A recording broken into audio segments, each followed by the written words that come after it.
Hello, welcome to Coinscrum's technical interview series. I'm your host, Nicholas Gregory from CommerceBlock. Today it's great to have Yocom-Piatt, the project lead from Delegated. Welcome, Jake. Hi there. Thanks for having me on, Nick. Jake, some of the Coinscrum regular viewers won't know much about Delegated, even though you predate a lot of the networks we've seen emerge over the last few years. Can you please give us like a TLDR, maybe some insight into the history of Delegated? I think everyone likes a kind of an interesting story. I think the story of how Delegated came around, the history of Taco Time, that'd be quite enjoyable to hear. Sure. I'll start with just a brief summary of of what the project is about and my role in it is. So I'm Jake Yocom-Piatt. I'm the project lead for the Delegated project, and I'm the CEO of a company called Company Zero that is one of the main contractors for the project. So we build out infrastructure for the project, and I'm sort of in charge of infrastructure building. And the Delegated project is an attempt to iterate upon the insights of Bitcoin and do it in a way that evolves continuously over time. We've been fond of saying lately that Delegated is money evolved, and what our goal is to take this notion of cryptocurrency as a way to move the peg forward from traditional fiat banking and credit systems, move that forward and do it in a way that's secure in the sense that people can't people can't attack the network by double spending coins. It's adaptable in the sense that features can be added and consensus can be changed on the fly, as opposed to, say Bitcoin, where everything's very, very, very, very static. And then also so that it's sustainable. And in that context, I'm talking about funding the work of building out these networks, because it's not cheap to do this. And it's work that has to, be sustained over, years and years, as I'm sure Nicholas is aware, working with CommerceBlock. So what we ended up, our sort of legend is that back in 2013, we started working on a full node Bitcoin implementation from scratch called BTC Suite. And what we had done is that we saw Bitcoin Core. We really thought the technology was great. We tried to participate with them. We found them, kind of difficult to participate with. So I figured, hey, let's bring some diversity to this ecosystem and start up another full node implementation. We did that. We encountered what we would describe as governance problems. That is, that it was very much a central planning committee run project. Despite the people being obviously very intelligent, it was very much whether, we were outsiders, they were insiders, and that really didn't work out to our advantage. So we sort of ended up moving on from that. So we worked on that from say 2013 till 2016 really. And then, on the side, we started working with, someone who goes by the pseudonym of Taco Time, and Taco Time started working with us to push, hey, you should really look at this paper I wrote.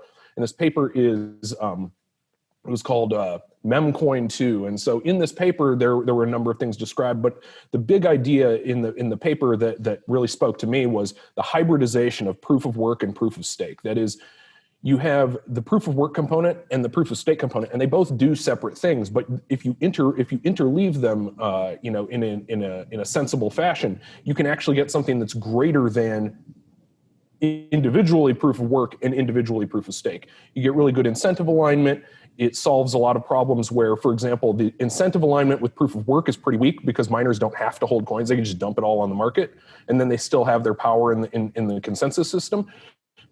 And then we blend that with proof of stake, which has strong incentive alignment, where you can't, you need to hold the coins in order to have sovereignty in the network. So we blended those two things, and then Taco Time was one of the, founding developers of Monero. So Taco Time had worked on Monero back in early 2014, and I had been working with Taco Time since basically late 2013, and then we decided to sort of embark on this Delegated project together as of February 2014, and then it took about 2 years until February 2016 to launch the network. So we went live in February 2016, and we're old school Bitcoin devs, albeit not Bitcoin Core devs. Great. So I mean, how do you plan to compete? Obviously, Bitcoin, especially this year or last year, has very much got that store of value narrative. I mean, you're clearly a competitor to Bitcoin. How would you sell that? Why look at Delegated? Well, I think that, just like, say, there's, different banks out there and they offer different suites of services. Some might invest more in one sector than another, or have business practices that operate one way as opposed to another. I think that the view that I take with respect to Bitcoin and Decred is that Bitcoin is sort of this very predictable, nearly static thing that people see, and it's as simple as it could be made, right? It takes time stamping and turns time stamping into a game. And that, as simple as that is to say in a sentence, there's obviously a lot of technical bits to implement that. But that is, that's the heart of Bitcoin. Now, the reality is that the longer you stay in the Bitcoin game and the deeper you get into it, the more you realize that over time, as much as the static rules of Bitcoin, really, they are very well thought out and very well executed, that there's got to be more to it than simply going, hey, we made everything almost perfect, 10 years ago, let's just leave it as is. I mean, that's exactly how we got to the point where Bitcoin was a thing and was so revolutionary, is that fiat banking had effectively sat and calcified fully to the point where, it was a very much rigged game. No one wanted to change it up. No one wanted to evolve because, no one wanted to change the seating order. So Decred is, I feel like Decred is an attempt to evolve Bitcoin, and as such, there's a lot of value to be extracted from that. So, despite the fact that Bitcoin has had these big bull runs, this is a function of the fact that people are just now starting to understand the value proposition of Bitcoin. That is that, hey, it's not fiat currency. Hey, people can't just arbitrarily take your coins, and they can't arbitrarily manufacture more of these coins. And Decred is really a step beyond that to go, listen, there's a number of shortcomings with Bitcoin, like, for example, it's run by a central planning committee. It doesn't change its rules very often. It's effectively static. And then, and then all of the development it has to be funded by venture capital. And the reason is that there's no mechanism to fund the development needed to maintain and optimize and build out this infrastructure. So Decred is really just trying to move beyond it in a way that that gets ahead of where things are going. Because ultimately, Bitcoin is great, but if it calcifies just like fiat banking, then there's a lot of opportunity to evolve beyond it and create a new store of value that evolves. So you would say, in your word, Decred is kind of like upgradable Bitcoin. It's kind of, I guess, if there was ever an issue in Shafted 256, or there was a major issue with Bitcoin, there would probably be a split. Would you say Decred could handle those kind of potential forks in the road or potential issues down the line? Yeah, well, I mean, the sort of issues that we're built to handle is, hey, let's say for whatever reason, Blockstream and all the various venture capitalists who are funding the development of Bitcoin just say, screw it, I don't want to do this anymore. What's going to happen then? It's going to be all, a bunch of unpaid people hacking on Bitcoin, and that would be pretty tragic. Like to think the Coinbases of the world would pick that up, but I mean, there's no guarantee. Well, you would, and they do seem to have some, at least moderate level of interest in that context based on prior conversations I've had with people there. But the stability of the long-term stability of the network is really something that you have to worry about, and currently it exists because at the leisure and pleasure of venture capitalists. And hey, I think that things are going fine for now, but I mean 10, 20, 30 years down the road, will it? And I feel like that's an open question. Also, when it comes to determining what changes are supposed to be made in Bitcoin, it really is a central planning committee, and the people who are in charge are very smart. They're very smart. It's effectively a technocracy. But I mean, you could own 1 million Bitcoin. You could be Satoshi, and you could go, hey, I don't think we should do A, B, or C. And it really doesn't matter. You have pretty much zero sovereignty as somebody who holds Bitcoin. And that just doesn't settle well with me, like in the context of, say, a nation state. Like, you're effectively a citizen or a member of a society, but you have no say in how that society evolves as a function of time. I feel like that's not a good long-term configuration. It's rough consensus. I think that's the best word to call it. Oh, yeah. Yeah, it's working. I mean, so I mean, you guys were one of the first, to generate a yield, which I found quite interesting at the time. I mean, and it's funny, like, I guess last summer there was a lot of talk about yield generating assets. Why do you think people haven't really picked up that Decred were kind of doing that first and doing that quite some time before everyone else? I think that the yield, the thing that's hot about the yield generation right now with DeFi is that it effectively allows people to, and I'm not going to pull any punches here, is that DeFi allows people to create a mirage of liquidity. So you can take a completely garbage token and then go, hey, let's make an automated market maker contract for this. Then people can show up, deposit money, and then get a yield. And then when they get yield, they can also, profit from the appreciation of the underlying token. So it's like a double dip. Not only are they getting, say, like yield in terms of some token, that token is appreciating because they've created a Potemkin village of liquidity. And then people are like, wow, look at this, I'm going to put my money in this too. And it's all gravy while it's going up. And then as soon as it starts going down, well, that's when things get interesting. And then the longer term, the other issue with that is that you end up having to pay people to, make the market effectively. And that's not sustainable unless you're basically inflating constantly to pay them. And it's like, so I feel like that's why, we aren't really regarded in the yield conversation context as like really notable in the context of DeFi. Now, would you say, obviously, I do understand Decred a bit. That yield comes from people doing proof of stake, essentially.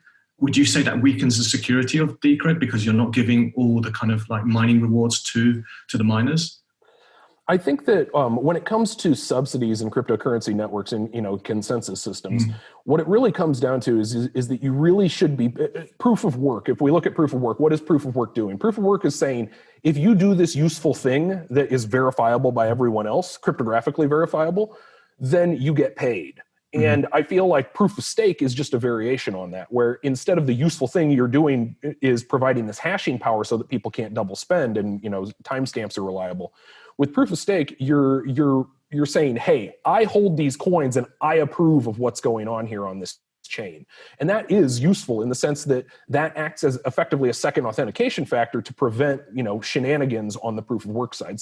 So if for whatever reason there was like an incentive breakdown or collusion or, people trying to manipulate things via proof of work, proof of stake can step in and go, whoa. We're putting a stop to that because that's acting against our interests as coin holders. And I feel one of the issues we're seeing with proof of stake, obviously there's a few staking projects out, is most of the people just leave it on the exchange and the exchange becomes the staker. Is that not a concern, or how does Decred deal with that? It's not as much of a concern with Decred, and I think part of the reason that you see these effectively an exchangeocracy of several of these staking protocols or staking coins is that they have a proof of stake algorithm that is delegated proof of stake. So, for example, anything that involves elections to elect block producers, like say EOS, and I know there's several others that do a similar thing, like Steemit. There's a whole bunch of these things that use delegated proof of stake. And when you're delegating the proof of stake, whoever has all the coins is the one who can delegate it. And then what you also see is there's that, and so unless you have a certain mass or critical mass, you can't become a block producer. So if you're an exchange, of course you have all these coins, and then you can become a block producer, not without a whole lot of work. And then the other component is really the lockup component, which is that a lot of proof of stake systems involve you demonstrating you having the coins. Then the coins underneath become completely liquid, right? It's like, I have 1,000 whatever coins, and then you can use that to participate in their staking system. And then you can go spend those 1,000 coins at the casino or, on a house or whatever it is you want to do. With Decred, you can't do that. You can only, if you participate in the staking system, you lock up those coins, and then they are held for a pseudo random amount of time. So that prevents a lot of the, hey, I'm going to go to the casino with other people's money games that you see with delegated proof of stake. And also these ones where it's where even if it's not delegated, it's effectively like liquid proof of stake, like that. We don't do that. It's effective. The skin in the game that you have, instead of you having to buy mining equipment, is you lock your coins up for a pseudo random amount of time. I can see that. So obviously we talked about how Decred is funded. Decred did fund a DEX last year, which is what led to that decision. I guess that's maybe many people would see that's kind of maybe slightly out of the realm of what a cryptocurrency should be building, basically building competitor to essentially centralized exchanges. But what led to that decision to build your own DEX? Well, what led to this decision was we encountered a lot of friction when exchanges would either approach us or we would approach exchanges about getting listings, which is that, exchanges want to make money. They want fees. They want listing fees. They want trading fees. So it's like, in addition to all of these trading fees, which they should be able to use to make profit for themselves, they end up asking for a listing fee. And the listing fees, in some cases, they were pretty, they were mild. They were a few $1,000s or whatever. In some cases, it's hundreds of thousands or millions of dollars that these people want. And that really never settled well with me, and the same thing went for a lot of the members of the project, which is that asking for all of this money to be listed on exchanges when it's just like, oh, you're just going to add my coin. It's like, that's maybe a few $1,000s worth of dev work. Never really settled with us. So we decided to, make our own DEX. And the idea here was that you can't get delisted from something that's, not a centralized business. So if you can just flip on a server and run a server and then also have it be non-custodial, that is, you and I can exchange and no third party has to have custody over our coins except us. That's a big win. And it allows us to basically build infrastructure that's permanent, as opposed to going, oh, we paid $1 million to get listed here. I hope we don't get delisted. Yeah, so one of the things, originally I think DEXs were kind of slow to take off. Last year we saw Uniswap, I think at one point overtake Coinbase. But one of the issues I've seen with these kind of DEXs is now the miners become very powerful. I think there was a report yesterday that maybe 50% of Ethereum transactions aren't taken from the mempool. So clearly they're able to maybe paint the tape, front run. And that's kind of maybe a new thing we're seeing in the Ethereum type DEXs. I don't know if that's an issue for the Bitcoin ones like BISC and HODL. I mean, how would you counter that? How would you stop, say, Decred miners potentially reordering transactions or painting the tape, per se? Well, the good part is that we've already engineered that part out. When it comes to DEXs, a lot of the ones that are Ethereum DEXs of various flavors are on-chain DEXs. So they have an on-chain order book, on-chain order matching, and on-chain settlement. In our case, what we do is we only do on-chain settlement. That is, that the matching and the order book maintenance is done off-chain. And what that does is, so the way it works, right, is that if I want to front run an on-chain DEX, what I would do is let's say I'm a high-frequency trader, like, I don't know, that trading outfit that starts with a J here in Chicago, whose name I won't say. Let's say I wanted to front run somebody, I would collude with a mining farm that mines Ethereum, and I would say, hey, I want to front run market A, B, and C. So that means I'm going to pay you to mine my transactions and not mine other transactions ahead of them. So that what that allows them to do is that they can get orders booked on the on-chain order book before other people, and then that also means they can get matched against standing orders on the on-chain order book before other people. So when that matching and the order book maintenance are done on-chain, they can be gamed and front run via mining, just like you were pointing out. The way DEX handles this is that everything's off-chain. So we started with a centralized server. And the reason we did that is because adding the server mesh, it adds complexity. So we started with a centralized server. It's non-custodial, and then the matching and the ordering is done. It's all done transparently. So people commit to values. They hash the values they commit to. Those commitments, which are the hash values, get sent in. And then when the matching occurs, everyone reveals their commitment value, and then the matching occurs pseudo-randomly. So that way, no one within a given epoch, a given span of time, can guarantee that they're going to execute before other people. So front running, you can't completely get rid of it, but you can drastically dilute it and make it much harder to pull off. And that's the way we've approached the problem. So I guess this is totally non-custodial then at that point. So. Exactly. If it's relying on atomic swaps, I guess you're going to have to wait for commitment on the Bitcoin blockchain and then a commitment from the Decred blockchain. So this is really not useful for kind of low latency trading. It's more kind of... That's right. And we also have like a relatively high lot size. Our lot size currently is 40 Decred, and that's like, I don't know, $50 Decred. That's like $2,000 lot size. Mm-hmm. So lot size is, it's roughly on par with financial markets. It's thousands of dollars for a lot. Yeah. And or fiat financial markets.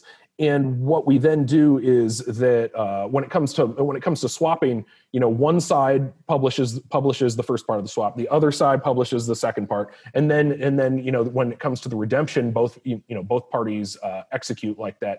And the way that it ends up going is that we've done away with per trade fees. There are no per trade fees on the DEX. The only fees are the on-chain fees to execute the atomic swap. So instead of it being, it's like 2 transactions on each chain, where each person is paying for 1 transaction on each chain. So for example, if it's a Decred Bitcoin pair, it would be me paying for 1 Decred transaction, me paying for 1 Bitcoin transaction, and vice versa for the counterparty.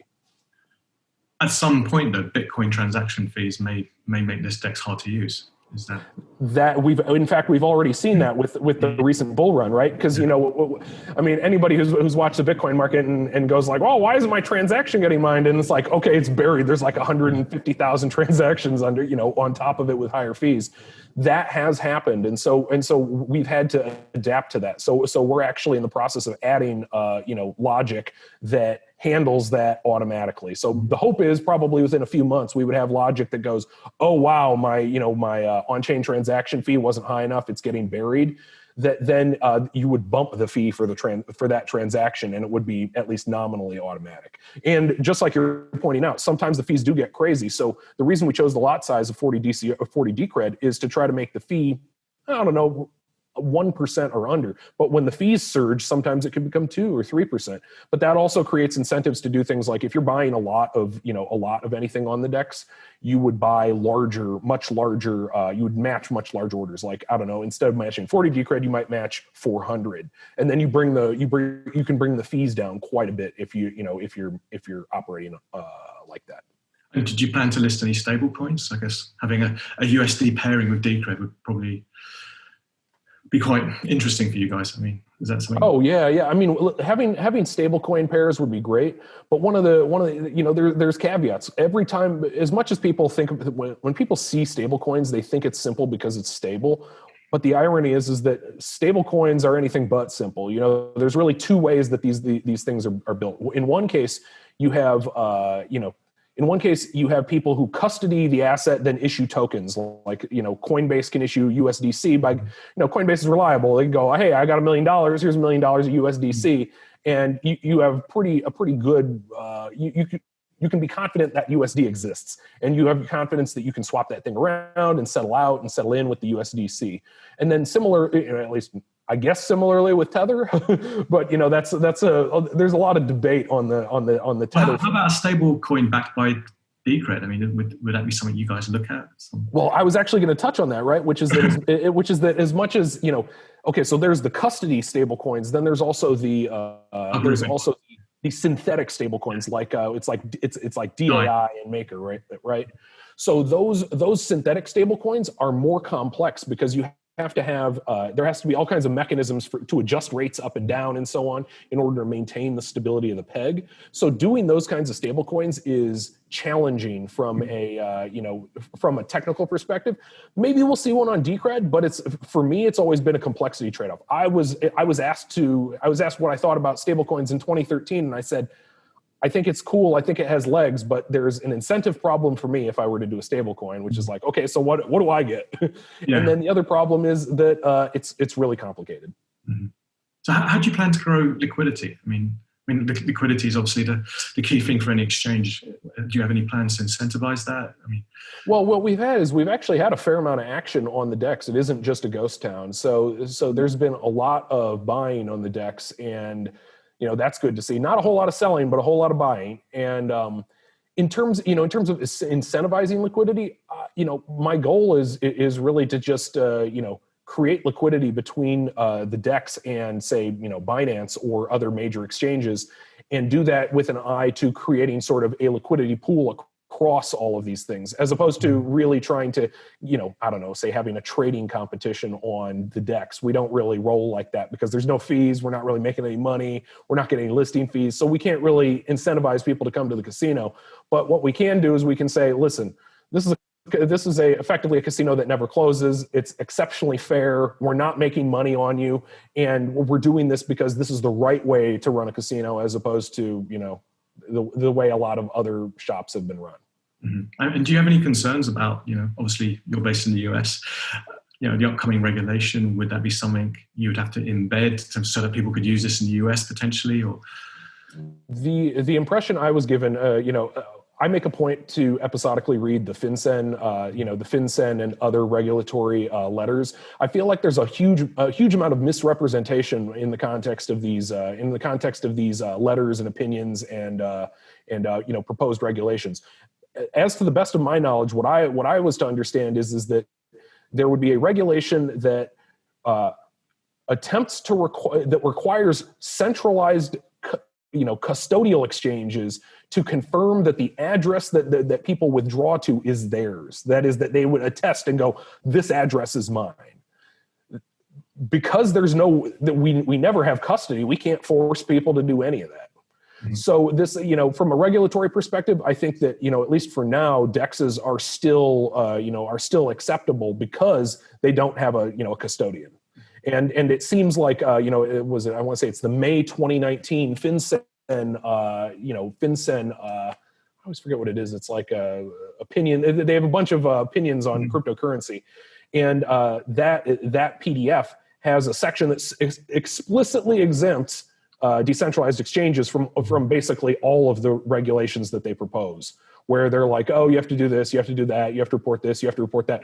But not if it's a DEX, because a DEX is effectively, it's private business between citizens. So you and I could swap, and it's, there's no person who can run away with our money.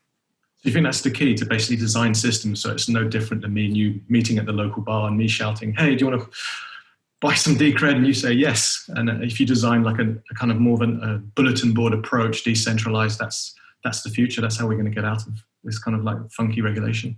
Yeah, well, I mean, that's what people are allowing, simply by not banning Bitcoin, nation states are allowing that kind of peer-to-peer, money transfer to happen. And it happens, and it's not the threat that many people make it out to be. And it really is, in my view, the future. That is, to date, what Bitcoin does a lot more than this, but one of the key things that Bitcoin does is it makes the network non-custodial. So, two people can interact and send things back and forth without a third party going, hey, I don't like you, or you're on the bad guy list and taking your things. And then I think that non-custodial component can be lifted and repurposed. We've already repurposed it for proof of stake. We've repurposed it now for DEX. We've also repurposed it for privacy. So this non-custodial network is key to what I view as sort of the future of finance. Okay, thanks, Jay. On that note, thanks for your time.